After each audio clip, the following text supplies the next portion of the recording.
السلام عليكم ورحمة الله. بسم الله، الحمد لله، والصلاة والسلام على رسول الله.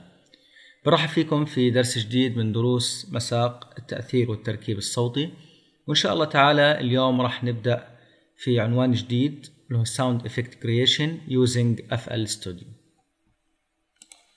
افترض إنه إحنا نثبت برنامج ال FL Studio والرابط موجود على الموديل،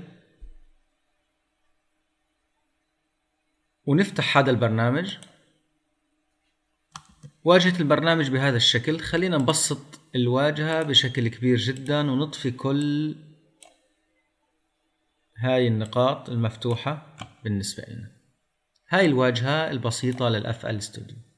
طبعا هذا الأف ستوديو عبارة عن سوفت وير تاني يختلف عن السوفت وير اللي بتقع تحته فئة برنامج أدوب أوديشن. هنا احنا راح نصنع من البداية أصوات زي البرامج التانية. موجود في عنا قائمة المنيو هاي اللي هي الفايل والإديت والآد، وراح نتعرف على بعض منها. في عنا جزئية البلاي، ولاحظوا أنا وين بأشر بالماوس بلاقي إنه جزئية الهلب اللي هنا بيتغير فيها النص بحيث إنه يرشدني حتى كيف إنه أنا إيش هذا الزر بيعمل وكيف أنا أفعله. تمام.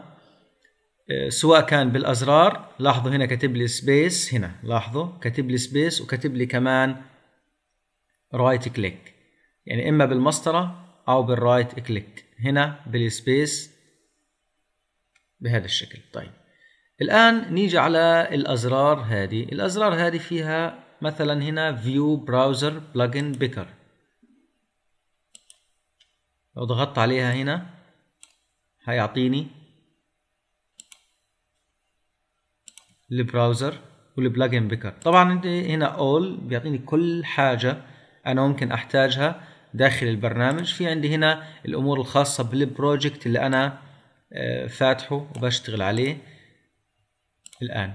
طيب نضلنا على البراوزر هذا الخاص بالبروجكت ككل.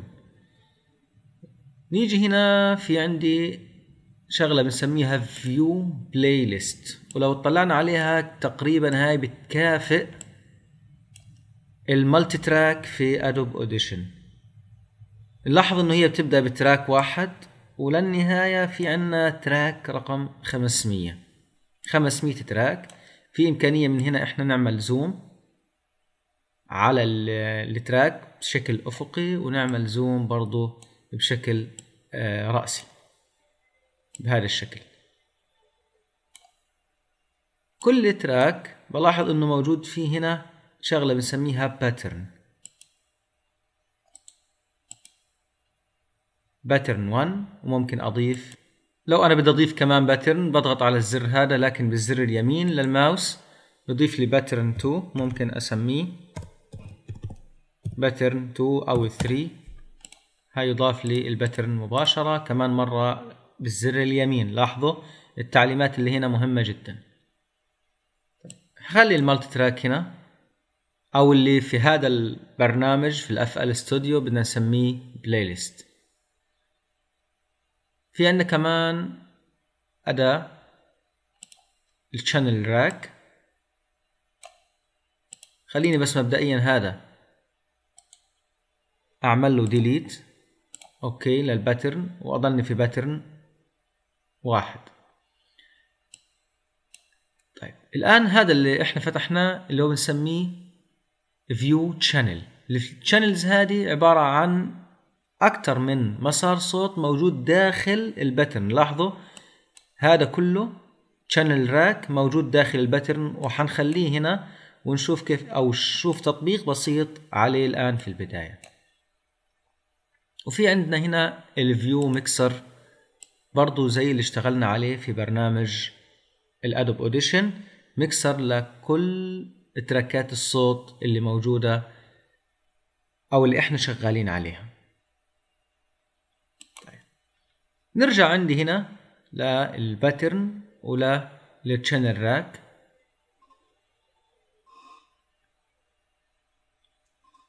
وخلينا بشكل بسيط بس نفهم ونطلع بمخرج من الشاشتين اللي هنا. راح اشتغل انا على تراك 1 واعمل له زوم بهذا الشكل. لاحظوا انه انا في عندي هنا 1 2 3 4. تمام. وممكن طبعا اضيف، ولو جيت هنا بالماوس بلاحظ انه جاب لي كأنه فرشاية، فممكن انا اضغط ضغطة واسحب. شو هذا اللي انا عملته؟ هذا جاب لي باترن 2. طيب خلينا معلمينه هذا ونيجي على التشانل راك. ممكن احنا الان نشغل، ما في اي صوت، في لوب بيشتغل. هو يشغل الان الاصوات اللي موجودة في التشانل راك، لكن فعليا ما في عندنا اصوات. ولو انا الان من الباترن انتقلت للسونج راح يشغل الاصوات اللي هنا، لكن برضو فعليا انا ما في عندي اي صوت. خلينا نشغل الباترن هذا. بنلاحظ انه في عندي هنا لمستوى الصوت، وفي عندي للفوليوم، بنعرف الفوليوم، وفي عندي للبان الليفت والرايت. في عندنا هنا زر كيك نضغط عليه، بنلاحظ انه في عندي موجة صوت، نضغط عليها ضغطة عادي بالزر اليسار للماوس، بنسمع موجة الصوت اللي هنا. هذه نفس الحاجة، وهذه، والأخيرة. بالتالي صار في عندي أنا الراك هذا الباترن اللي داخل التراك، أنا قادر إنه أنا أصنع منه صوت بسيط جدا. نشوف مجموعة أزرار 3 4 و4 و4 و4. ممكن أنا الآن أبدأ أشغل الصوت وأسمع. الصوت اللي سمعناه هنا هذا الآن أنا بدي إياه في التشانل الأولى والأولى والأولى والأولى. هذا الصوت. طيب نسمع الصوت الثاني. ممكن نروح نضيف مجموعة أصوات مثلا من الصوت الثاني هنا وهنا وهنا. طيب الصوت الثالث نسمعه.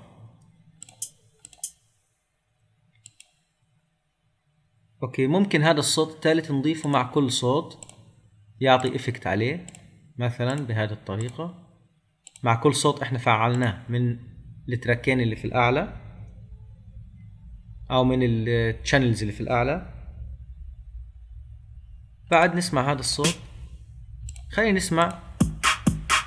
اوكي، ونبدأ نضيف بعض الاصوات هنا.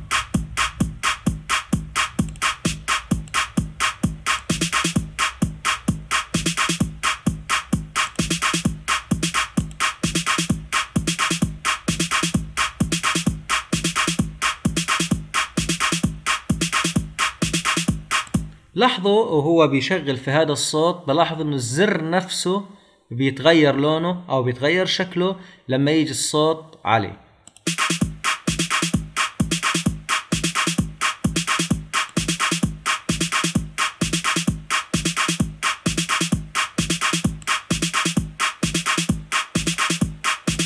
من هنا احنا بنقدر نعمل اد لاصوات كتير تانية، كتير زي هاي الافكتس. بنقدر نضيف اصوات او افكتس تانية ونبدأ احنا نضيفها على الصوت اللي عندنا. لكن الان على الاقل صار في عندي انا باترن في هذا الصوت.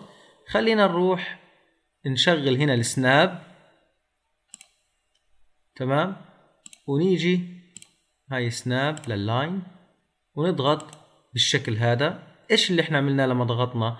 لما ضغطنا كررنا، يعني كأنه اخذنا الباترن هذا كله ضفناه كمان مرة، وعملت السناب علشان لو انا مش عاملها تمام ما في سناب بيجي بلاقي انه هذا لاحظوا وين بيجي، وين ما اجى في اي مكان ما في سنابنج. لكن انا بدي اياه يجي على الخط على اللاين اللي هنا، فعشان هيك شغلت السناب لللاين.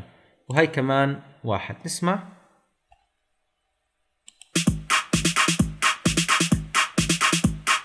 طيب الآن أنا سامع من وين؟ من الشانل راك. أنا بدي أسمع من السونج هذه، بغير.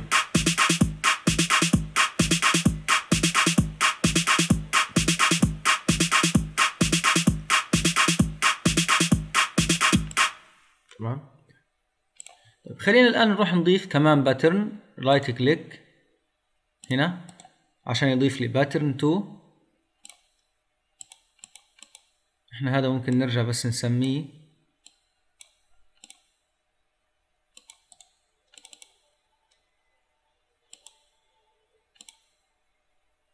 باترن 1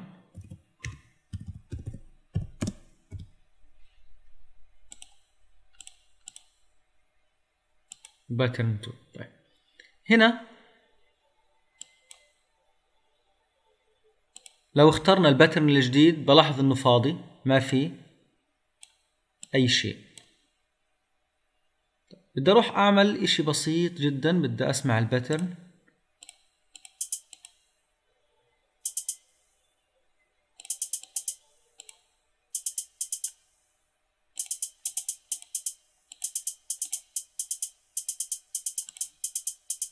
بهذا الشكل. ممكن الآن بنفس الأداة تاعتنا أجي أركب باترن 2 مثلا. بعد ما أسمع باترن 1 مرتين أسمع باترن 2 مرتين والثالثة، وبعدين أرجع أسمع أختار باترن اللي عملناه في الأول وأركبه هنا.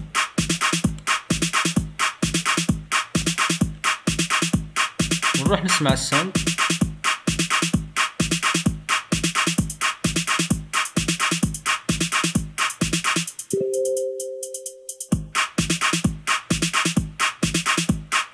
لاحظوا صار ينوع، يعني الآن أخذ باترن اللي عملناه في الأول دمجه مع الثاني، الآن الثاني لوحده،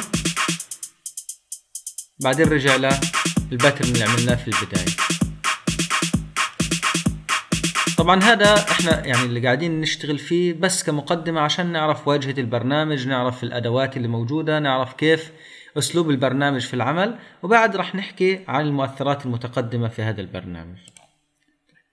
الآن ممكن ناخذ شغلة برضو إضافية. نيجي هنا على واحد من الكليكس الموجودين بالزر اليمين، نعمل insert وناخذ منها sampler.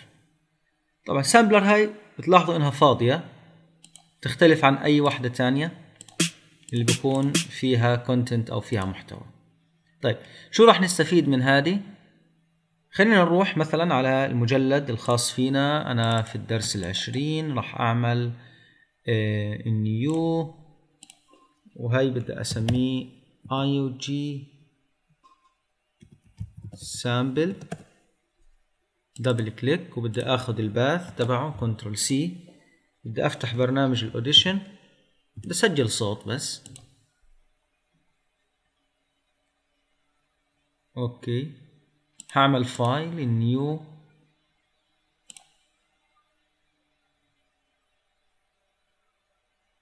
اوديو فايل مونو اي جي مونو بدنا اياه، وهي اوكي. طيب هنا بدنا نسجل احنا صوت بسيط جدا وناخده على الافل ستوديو اي او جي بس. تمام. طيب نشوف هذا الصوت اي او جي ممتاز. ناخذ هذا كله ونعمل افكت نويز ريدكشن، وكمان مرة دبل كليك افكت ونروح على النويز ريدكشن، نويز ريدكشن بروسيس، ابلاي اي افكت كابتشر وافكت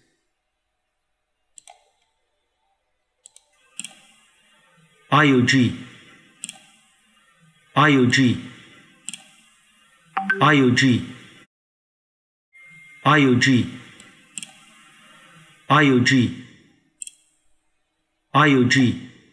تمام، بس رفعنا النويز منه. هذا كله مش محتاجه، واللي في النهاية برضو مش محتاجه. اي او جي اي او جي اي او جي. ممتاز. نيجي هنا ونعمل سيف. وين بدنا نحفظه؟ براوز. ممكن نلصق هذا المسار تبعنا اللي احنا شغالين فيه. هاي سيف سيف. اوكي خلص. تمام. طيب احنا الان حافظين المسار تبعنا، فبدي اجي على FL Studio على السامبلر هنا واختار من ملف، برضو نفس الحاجة بلصق المسار واختار الملف هذا IOG. ايش حنستفيد منه الان؟ احنا ضفنا صوت هنا، فخلينا نشغل الباترن. ممكن حتى عشان نشغله بس نعمل باترن جديد.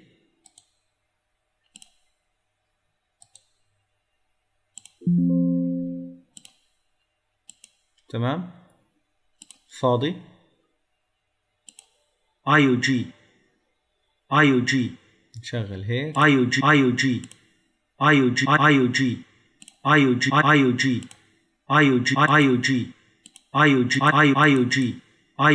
احنا بنفعل الزر، بنفعل الزر بالماوس ليفت كليك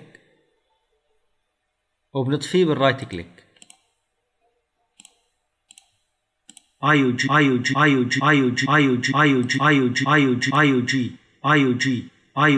تمام. ممكن كمان نيجي هنا نضغط ونعدل البيتش. نعدل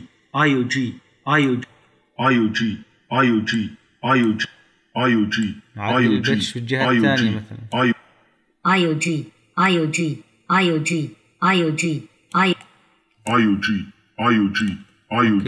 وهذا الباترن هنا محددينه ونجيبه مثلا هنا.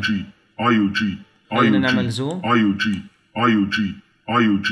بالتراك الثالث، نشغل الساوند.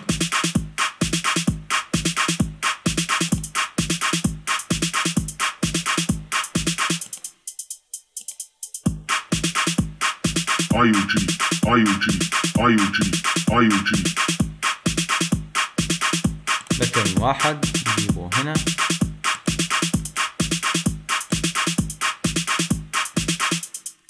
باترن 3 نجيبه في الأول،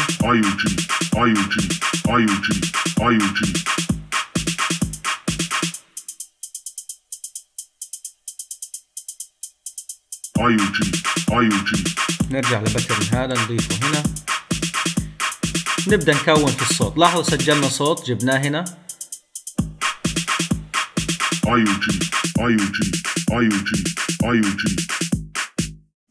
دخلنا هذا الصوت ضمن عملية الإنتاج بعد ما إحنا عدلنا عليه. طيب ننتقل لشيء جديد. ممكن إحنا هنا نضيف كمان باترن فاضي، نسمع هاي الباترن ما في أي كونتنت. على أي من نقول الأزرار اللي هنا ممكن أنا أضغط بالزر اليمين وأختار بيانو رول. شوف البيانو رول في عندي من صفر، من C0 لعند C10. الصوت الأصلي موجود في C5. فنلاحظ لو إحنا الآن ضغطنا هيك، هذا هو الصوت الأصلي تبعنا اللي هنا. ممكن إحنا نزوده، ممكن إحنا نقلل هذا. لاحظوا الزمن هنا ما تكمل، الزمن هنا كامل، أعطاني الصوت كامل. طيب أعمل هذا ديليت، رايت كليك عليه، رايت كليك بيعمل ديليت. نيجي هنا نسمع الصوت،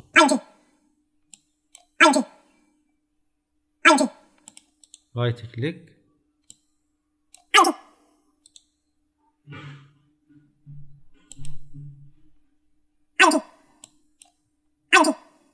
ننزل تحت. لاحظوا هنا كأننا بنشتغل في الأوديشن في الشيفتر في التايم اند بيتش. تايم اند بيتش.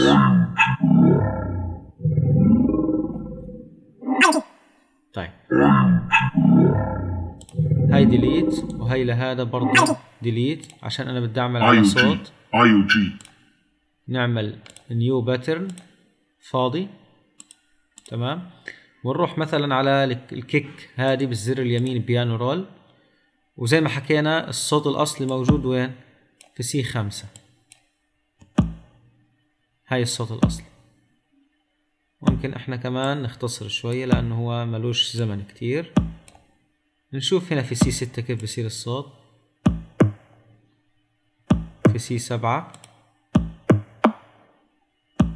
C8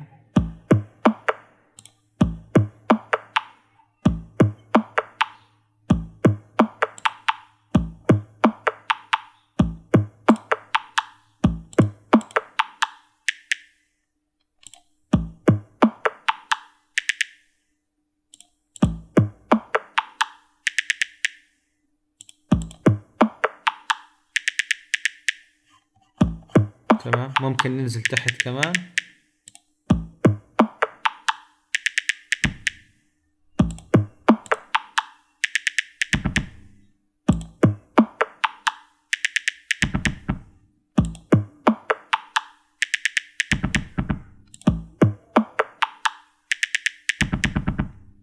ننزل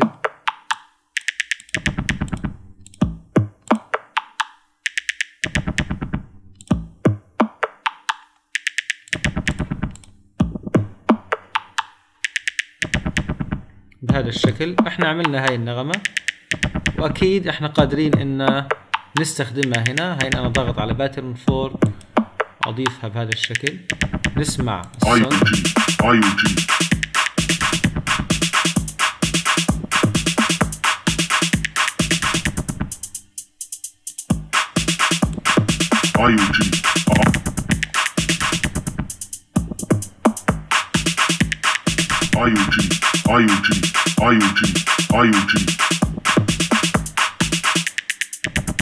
نرجع للباترن، وممكن ناخذ احنا مثلا زر تاني ونسمع.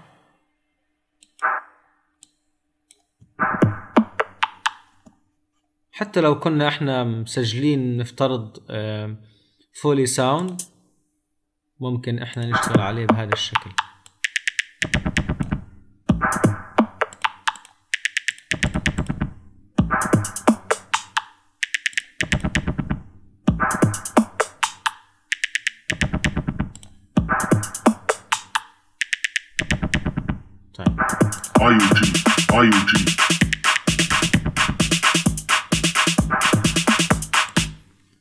هنا احنا بس جولة استكشافية على برنامج الاف ال ستوديو، وفي تطبيقات ان شاء الله تعالى حتكون موسعة عليه. طيب الان ممكن كمان اضافة بسيطة جدا. بنلاحظ انه في عندنا هنا بعض الازرار، هاي الازرار للسولو، فممكن انا اختار يعني انه انا اطفي هاي كلها واسمع الباترن عشان يعطيني بس هذا بدون الثاني. ممكن اجيب الميكسر هنا، وفي السلوت هذا بضغط عليه بس للتنويه انه احنا هنا بنقدر نضيف افكتس على الافكت تراك زي ما اشتغلنا في برنامج ادوب اوديشن. مثلا ممكن اجي هنا اختار نفترض فروتي ريفيرب 2،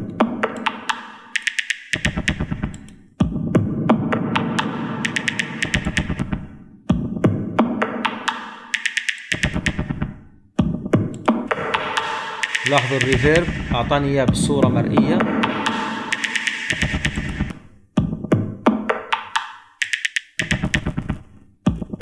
انا الان هنا على هذه الصورة ل 3D، وكأنه بشوف انا بدي اسمع الصوت هذا وانا فوق.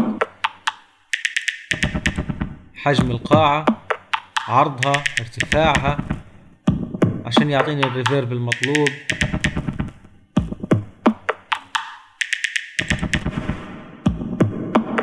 هنا القاعة مكسرة تكسير، نزود التقسيمات تاعتها عليها مباشرة، نزود مساحتها لفوق.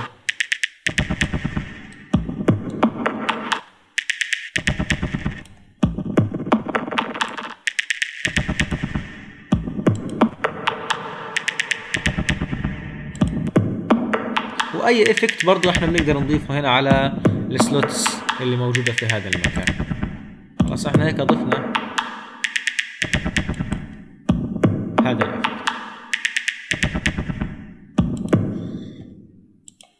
اذا وبشكل بسيط جدا برنامج الاف ال ستوديو بيعرف في وسط الفن يعني باسم فروتي لوب. كتير هو مشهور في إنتاج وتصميم الديجيتال أوديو. هو ورك ستيشن كامل الأوديو ديفلوبرز بيستخدموه بشكل واسع جدا. يستخدم في الميوزك برودكشن، في الكومبوزيتنج، في الريكوردينج، لكن هنا برنامج الأوديشن أقوى منه شوية، وفي الميكسينج برضو برنامج الأوديشن ممكن يكون أقوى، لكن في الميوزك برودكشن والكومبوزيتنج والماسترينج كتير قوي هذا البرنامج.